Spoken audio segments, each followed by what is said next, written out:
I want you to think about the last time you felt that familiar burning sensation in your chest. Maybe it was a text message that stayed on read for 6 hours. Maybe it was a passive-aggressive comment from your boss, or that sinking feeling when you realized you're in the exact same place today as you were last January. In that moment, you felt like a victim of your circumstances. You felt like life was happening to you. But I'm here to tell you something that might be difficult to hear, but it's the most liberating truth you will ever encounter. Your life isn't being ruined by your problems. It's being ruined by your reaction to your problems. If you don't fix this one habit, this reactive loop, then 2026 isn't going to be your best year. It's just going to be 2025 with a different calendar on the wall. I know you're tired. I know you feel like you've been trying so hard to fix your life, to find the right partner, or to get that promotion. But think about it this way. You are trying to build a skyscraper on quicksand.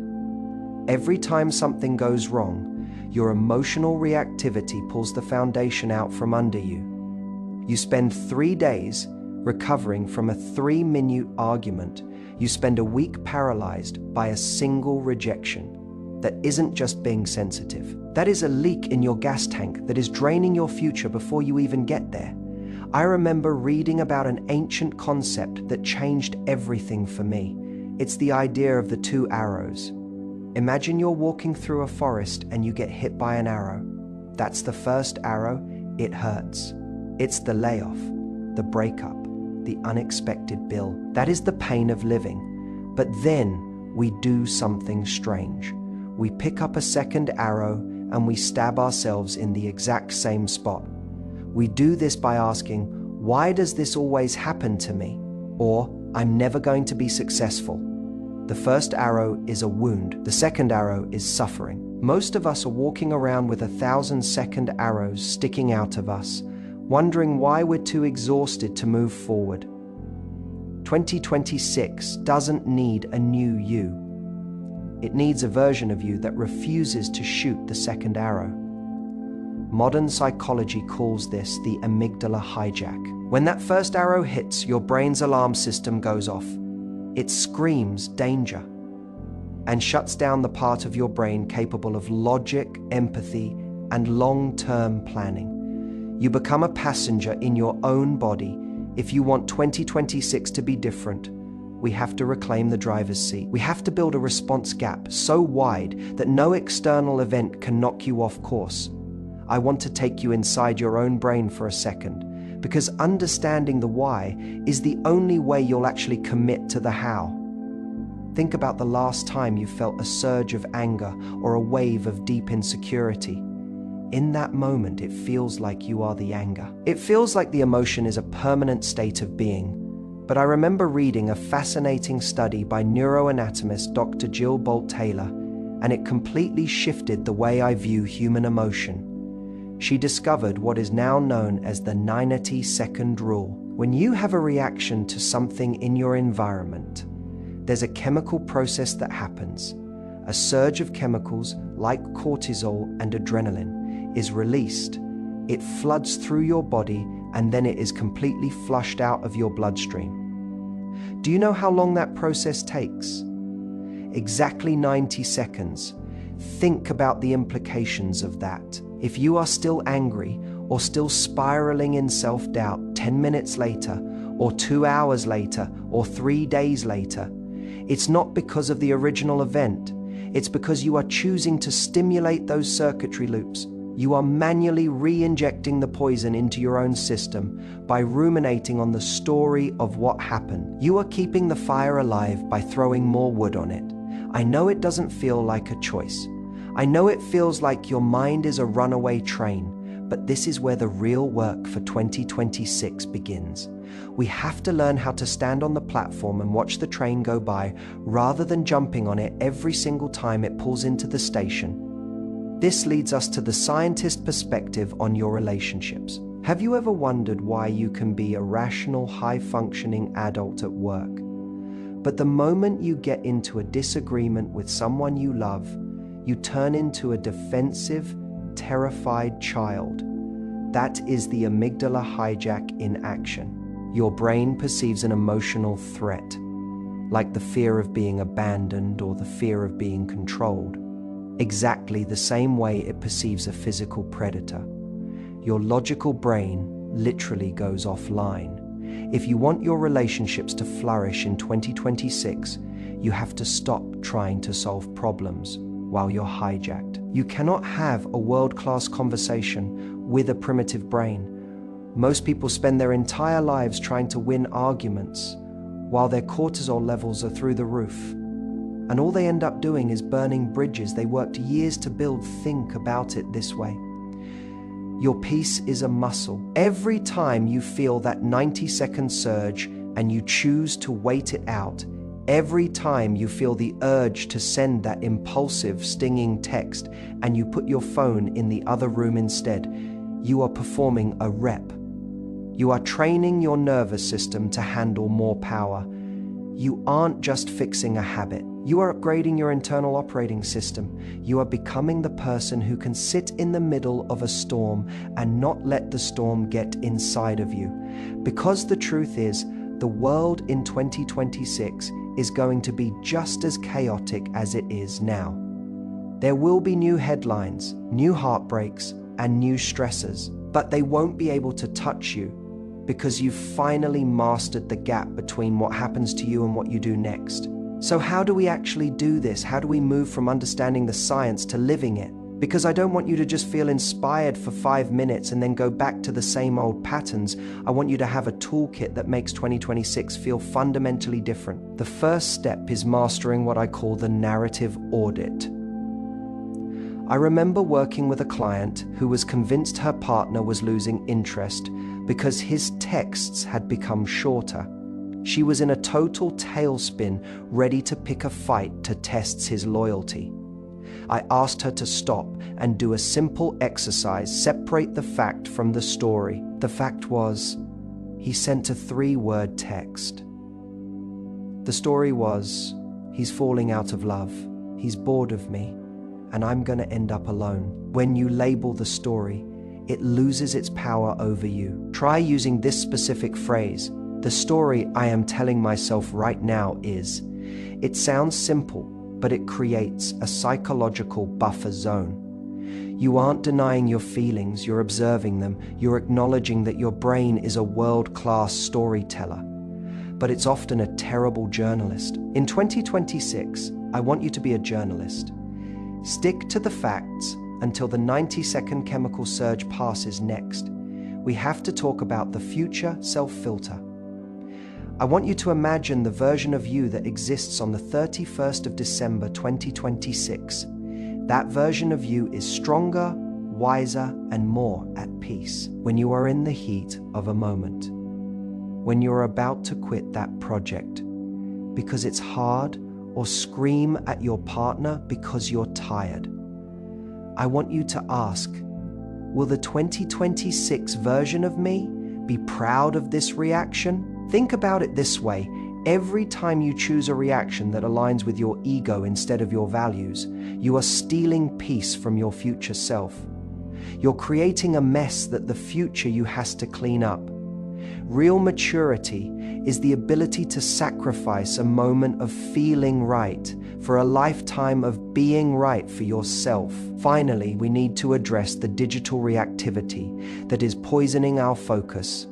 We are living in an era where we wake up and immediately hand our nervous systems over to a screen. You check your emails, you see a stressful headline, you see an ex's Instagram story, and before you've even brushed your teeth, you're in a state of high reactivity. You've set the tone for your brain to be a pinball, bouncing off everyone else's agenda. I want you to implement no reaction mornings. For the first 30 minutes of your day, you are in a sanctuary. No inputs, no social media, no outward. Facing energy. Use that time to anchor yourself if you can't control the first 30 minutes of your day. You have zero chance of controlling a difficult conversation at 2 p.m. This isn't just a productivity hack, it's a neurological boundary. You are teaching your brain that you are the captain, not the wind. If you start practicing these 3 things today, labeling the narrative, using the future self filter, and protecting your mornings, you won't just have a better year. You will become the person who is capable of having a better year. You'll find that the things that used to break you now only graze you. You'll find that your relationships become deeper because you're no longer reacting to shadows. This is the promise of 2026. It's not about the world becoming easier. It's about you becoming unshakable. You've spent enough time being a victim of your own impulses. It's time to see what happens when you finally own the gap between what happens and how you show up. I want you to take a deep breath and really look at where we are. We are standing on the doorstep of and I know there's a part of you that's scared. I know you're worried that despite all the books you've read and all the videos you've watched, you're just going to repeat the same cycles. You feel that weight of past versions of yourself, the one who yelled when they should have listened, the one who retreated when they should have stayed, the one who let anxiety dictate the most important decisions of their life. But I want to tell you something I've observed after years of coaching people through their darkest relationship moments. You are not your history.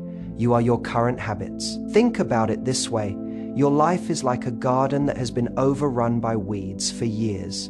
You've been trying to fix the garden by yelling at the weeds. You've been analyzing the soil, blaming the weather, and wondering why the flowers won't grow. But the one habit we've talked about today, mastering your response gap, is the fence. Once you build the fence, the weeds stop coming in. You finally give the beauty in your life a chance to breathe.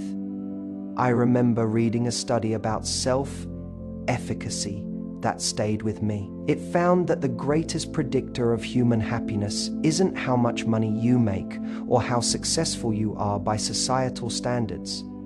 It's the belief that you have agency over your own life. When you live in a state of constant reactivity, you lose that agency. You become a leaf in the wind, and a leaf in the wind can never feel secure because it knows that at any moment the wind could change. 2026 is the year you stop being the leaf. I'm not asking you to be a robot. I'm not asking you to never feel pain or anger or heartbreak again. To be human is to feel, but to be a master of being human is to realize that your feelings are just data. They aren't instructions. When you feel that surge of, I'm not good enough, or they're gonna leave me, I want you to look at that feeling with curiosity instead of terror. Say to yourself, that's an interesting piece of data. Now, what does the person I want to be do with that data? This is the high-stakes challenge I have for you. For the next 7 days, I want you to treat your reactions like a precious currency. Don't spend them on people who don't deserve them. Don't spend them on traffic or petty comments or minor inconveniences. Save that energy, hoard it, because when you stop leaking your power through tiny reactive holes, you suddenly find you have a massive reservoir of energy to actually build the life you've been dreaming about. I know it's hard. I know that in the moment, the second arrow feels like it's giving you some kind of control. We think that by worrying or reacting, we're doing something, but we're not. We're just spinning our wheels in the mud. Think about the people you admire most in this world. Are they the ones who explode at every slight? Or are they the ones who possess a quiet, steady strength? That strength is available to you right now. It's not something you're born with, it's something you choose. 1 90-second window at a time. Imagine yourself a year from now. Imagine sitting down on the 31st of December 2026 and looking back. You'll see moments where you could have fought, but you chose peace. You'll see moments where you could have spiraled into insecurity, but you chose to look at the facts. You'll see a version of yourself that is finally, truly in control. That person is waiting for you, but they require you to make a trade. You have to trade your right to be your active for your right to be free.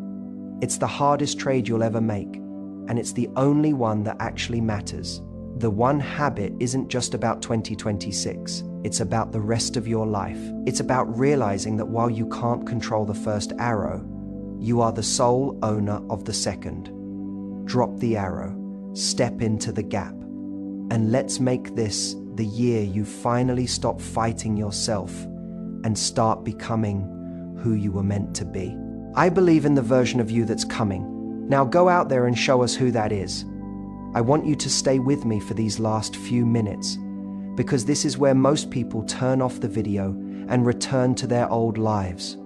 They hear the theory, they like the idea of the 90-second rule, and then they walk right back into the fire of their own reactivity.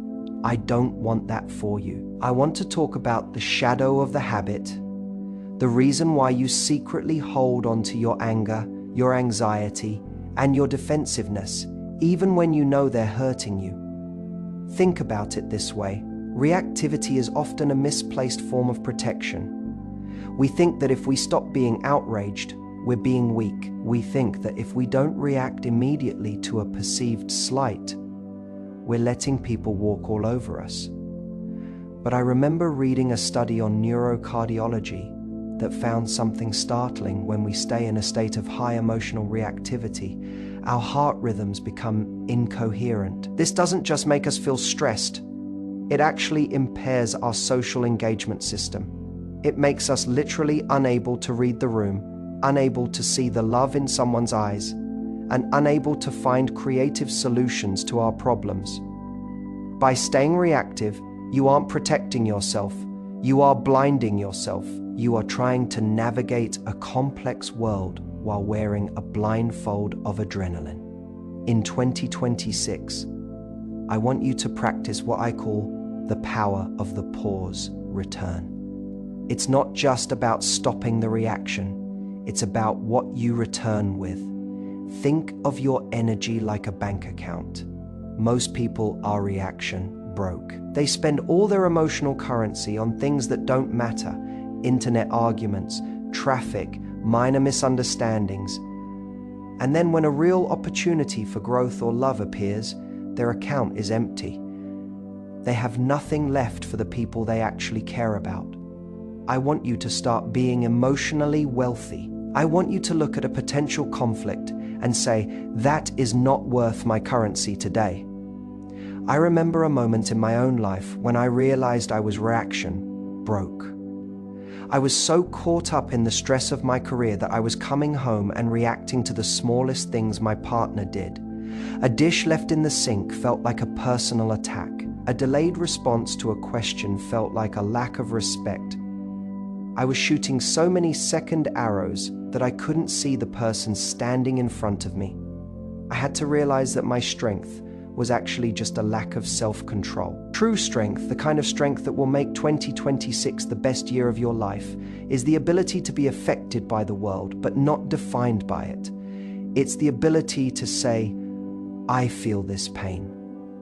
I feel this fear, and I am still going to choose the path of the person I am becoming.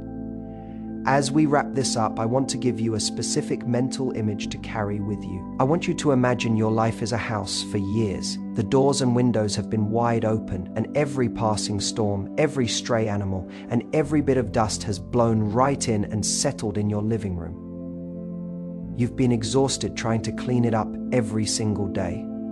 Mastering this one habit is finally closing the windows. It's realizing that you are the gatekeeper of your internal environment. You cannot control the weather outside, but you are 100% responsible for the climate inside your own house. So here is my final question for you. What are you willing to let go of to become the person who is ready for 2026? Are you willing to let go of being right? Are you willing to let go of the story that you're a victim of your past? Are you willing to sit in the discomfort of that 90-second chemical surge without acting out? If the answer is yes, then you aren't just starting a new year, you're starting a new life. Because when you change your internal response, the external world has no choice but to follow suit. You'll find that people treat you differently because you carry yourself differently. You'll find that opportunities find you because you finally have the clarity to see them. 2026 is waiting. The person you want to be is already there, standing at the finish line, cheering you on. All you have to do is stop shooting the second arrow and start walking. I'm so excited for you to meet that version of yourself, and I'll be right here with you every step of the way.